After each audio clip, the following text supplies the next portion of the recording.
What's up, everybody? Happy Monday. Hope all of you are having a great day so far today. Hope you all have had a great weekend. Before I get into this episode of GH, I just want to say this. Hopefully, I don't have to say this anymore, but I just want to put this out there. And I feel like I do every few months. But I just want to say this. Like, listen, if you watch, I appreciate everybody who do watch my video. I do. I appreciate all of you. I love reading everybody's comments.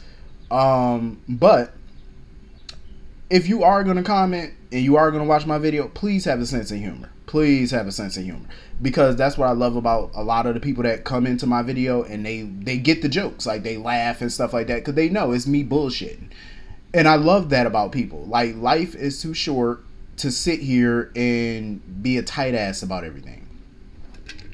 Like, it really is. It's way too short for that. It's like I'm just saying, I'm just being honest, because I get a lot of people in my comments who are just so wound up, so tight. It's like, if you want to watch something serious and be serious all the time, go watch the 5 o'clock news or something. You know what I'm saying? Go watch Dateline or something. You know what I mean? This is entertainment. You know what I'm saying? I have a very dry sense of humor. So sometimes if I'm talking as if, like, I'm not joking, I'm really am joking. I just have a dry, dark sense of humor. That's just me. But I get so many people, man, they get in my comments and get riled up so much about a character, all because I say something about a particular character that they like, that I may talk some trash about. It's fun. It's like, damn, these are fake characters. These ain't real people. You would be justified if I was talking about Laura Wright or somebody, because I never bash an actor. But damn, it's like I'm talking about fictional people on a fictional ass show. The show is for entertainment purpose. It's our escape from the shit that goes on in our life. You know what I'm saying? So I'm having fun doing it. You know what I'm saying? When I talk about this, to talk about that, it's me having fun. You know what I'm saying? Shits and giggles. It's fun. It's to entertain. That's all it is. Stop coming up here with a stick up your ass, please. Because when I see comments like that, I literally delete them. And if you get too disrespectful, your ass get blocked. Because it's like, this is for fun. Have fun. Enjoy.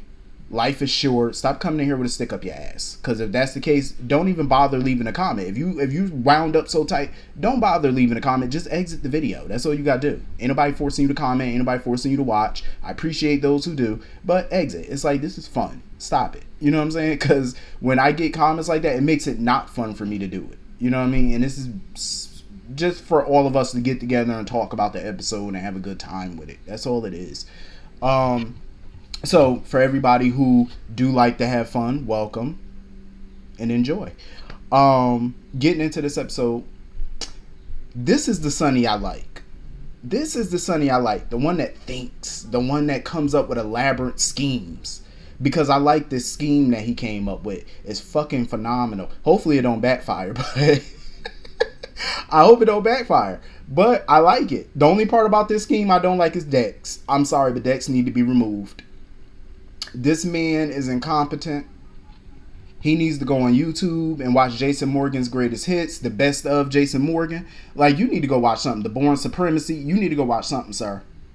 And up your game and up your skills, because, ooh, the incompetence from this young man. It's astounding. Like, I'm like, sir, can you be any more obvious? Like, oh my God. I was so mad when Sonny was telling him the plan. I'm like, Sonny, shh. Shh, don't tell him nothing. Don't tell him nothing. He will find a way to screw this up. Like, he need to start impressing me. If you gonna be a part of Sonny's organization, impress me, sir. He ain't done nothing to impress me yet.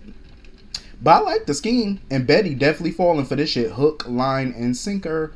She gonna go around there, find that fake ass evidence that he planted. I can't wait to see it. So moving on from that. I love that little comment that Austin made when Betty and Mason was up in his office. He was like, listen, this ain't the clubhouse.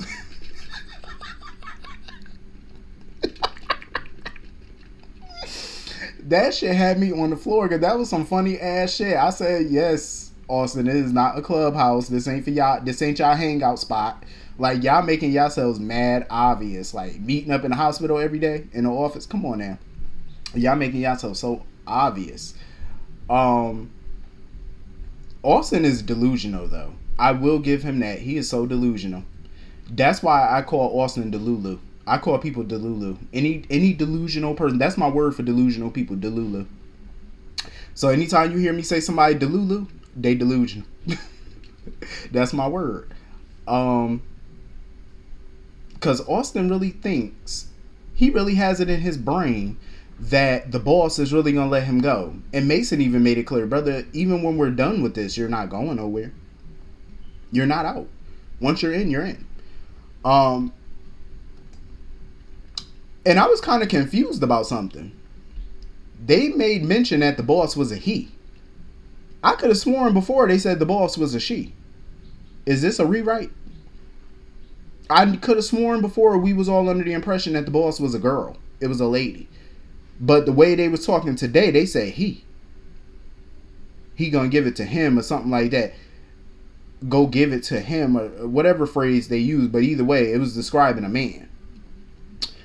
Are there two bosses, or are they rewriting this thing to make it seem like it's a man now? Because I was kind of intrigued by this woman scenario. Like, who's the woman? I hope they're not changing that.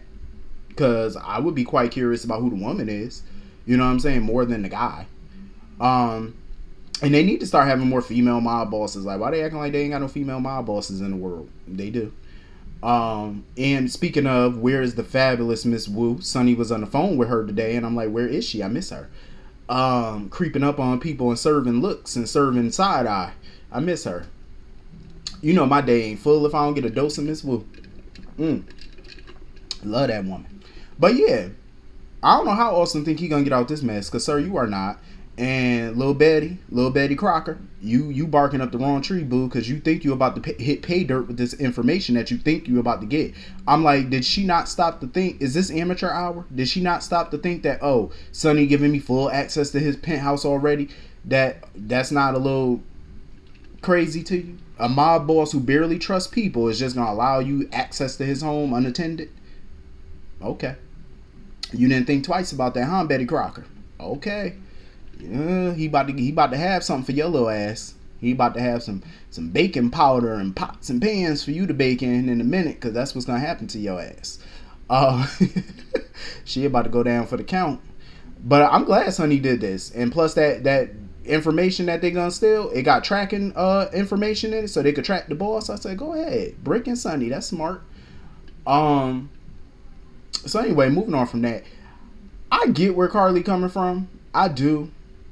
I get it. Why she don't want Sonny help or whatever. But this is what happened when you depend on Jocelyn. Jocelyn had her ass sitting at the PCPD all night because she turned that phone off. I'm like, Carly, why did you not just let this man sign you out? I get the principle of it. I get it. She don't want no man help. She don't want Sonny help. I get it.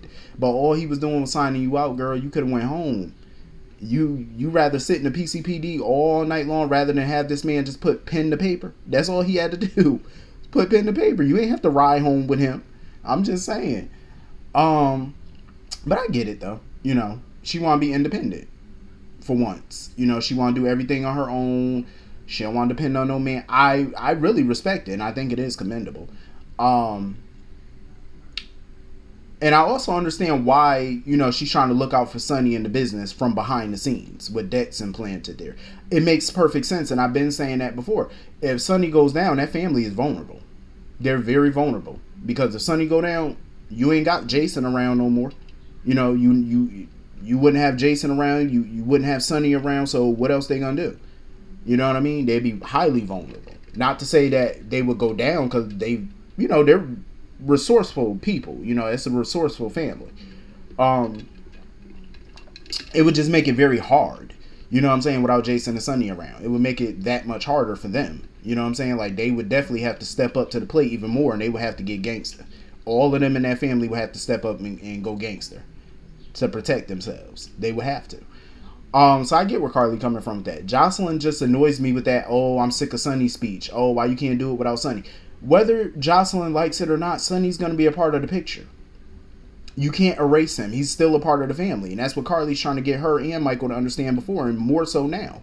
He's still a part of the damn family. You don't have a Corinthos family without the head of the damn Corinthos family. He's the head. So as long as y'all are around or whatever, he's still a part of the family. He got kids with Carly. They share grandchildren together. So he ain't going nowhere no time soon. Get over it. She need to get over that little anger she has. Like, it's ridiculous at this point.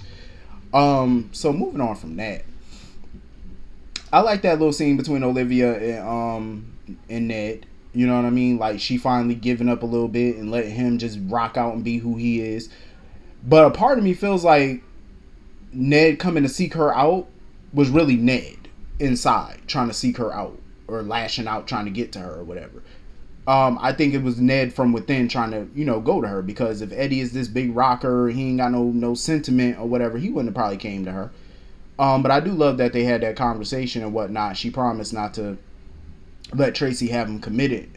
But I feel like at some point Ned gonna come back. Olivia need to keep the faith. At the end of the day, you live in Port Charles. You know what I mean? People been up in Port Charles with amnesia and came back to who they really were. You seen folks come back from the dead. So if people can literally come back from the dead, like in Pet Sematary, then he can return as Ned. So keep hope alive, Olivia. Moving on from that, I cannot believe my Anna's house is just burnt. Like, I can't. It's just ash. Like, I can't believe it. I really like that set. Like, I really do. I hope they rebuild the damn thing, because at least it wasn't burned to the ground. She could still walk in there and stuff like that, sit on the steps, so it's not that bad. So hopefully, she got good insurance and they can fix it. And they can get that back up and running again. She need to start protecting herself more and stop with all these late night runs. Cause I'm like, girl, it ain't safe out here for you. Like, stop all these late night jogs. You know what I'm saying? Walk around with your gun on you or something. But I like that little conversation that Anna and Valentine were having, though, about revenge and stuff like that. Because I do agree. I think people try to get revenge in the heat of the moment. Like, when some stuff happened to them or whatever. Because Valentine came up this clearly like, oh, revenge ain't good or something. And she was like, since when? Especially coming from him. Since when is vengeance bad to you? You know what I mean? But I agree. I feel like you're angry in that moment. You want revenge because you're angry. You're boiling. You're hot. You know what I'm saying? So you're not thinking clearly. All you see is red in that moment. But I think once the battle rages on and casualties, there's casualties and stuff. And even if you do win the battle, you win the war. At the end, it's like it's a hollow victory, because what the hell did you win? Now that it's over, what do you do now? You know what I'm saying? It's like, what do you do? What do you get? There's no prize. The person's either dead or in jail, or you did whatever to them or whatever to knock them down a peg. So now what do you got? Back to status quo. So it's like, it's a very hollow victory. So sometimes, like, revenge is just not necessary in certain cases. It's just not. It's like, you did all of that for what? What did you gain? So I totally get it. That whole conversation, though, between her and Dante at the police station, it was very interesting. Very interesting. I love them bouncing ideas and stuff, trying to figure out who could be doing this or whatever. But she kind of felt where Dante was going when he was asking all them questions about Valentine and his whereabouts. But I'm glad Dante didn't elaborate. He was like, oh, no, I was just asking or whatever. He tried to play it off. And I think that was smart. But come to find out, Valentine was supposed to be at ELQ that night. Because didn't he say a water main or something broke in the office or something like that? Or a pipe burst or something, he had to be there? According to surveillance, he wasn't there. His car never popped up there. Now, where he went, I don't know. But that man wasn't at ELQ. That man was not at ELQ. So I'm like, sir, if you weren't at ELQ, where the hell were you? Is somebody framing him? Is he like up to something? Like, what is going on with Mr. Valentine? Where were you? I'm starting to think like Valentine may know more than what he was trying to tell Anna the other day about Pikeman and all that. Maybe he is more, into this than what he claimed. Who knows? And then when she heard the word logistics and stuff like that, her brain started turning, like she knew what was going on with that word. Like she heard that somewhere, or she seen it somewhere. Like her mind was just turning when she heard logistics. I'm loving this storyline right now for Anna. I'm loving it because I'm wondering where it's going to lead. Like, who it's going to lead to. You know what I mean? Like, I'm loving it. I hope Valentine ain't bad, because I like him and Anna together. So I hope not. I hope he ain't go to the dark side. So anyway, that was pretty much the whole episode. Hit the comment section. Let me know what you all thought. And I will see you all later. Have a great day. Peace.